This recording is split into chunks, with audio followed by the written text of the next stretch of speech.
Պիեր և Մարի Կյուրիները աշխարհահռչակ գիտնականներ էին, ովքեր մեծ դեր ունեցան ֆիզիկայի մեջ։ Մարի Կյուրին ծնվել է 1867 թվականին Լեհաստանում, իսկ Պիեր Կյուրին 1859 թվականին Ֆրանսիայում։ Նրանք ամուսնացան 1895 թվականին և սկսեցին համատեղ գիտական գործունեություն։ Կյուրիները զբաղվում էին ռադիոակտիվության ուսումնասիրությամբ։ 1898 թվականին նրանք հայտնաբերեցին երկու նոր քիմիական տարր՝ պոլինիումը և ռադիումը։ Այս հայտնագործությունը մեծ նշանակություն ունեցավ գիտության և բժշկության համար։ 1903 թվականին Պիեր և Մարի Կյուրիները ֆրանսիացի ֆիզիկոս Անրի Բեքերիի հետ միասին արժանացան Նոբելյան մրցանակի ֆիզիկայի բնագավառում։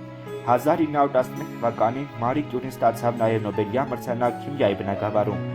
Պիեր Կյուրին մահացավ 1906 թվականին, սակայն Մարի Կյուրին շարունակեց իր գիտական աշխատանքները։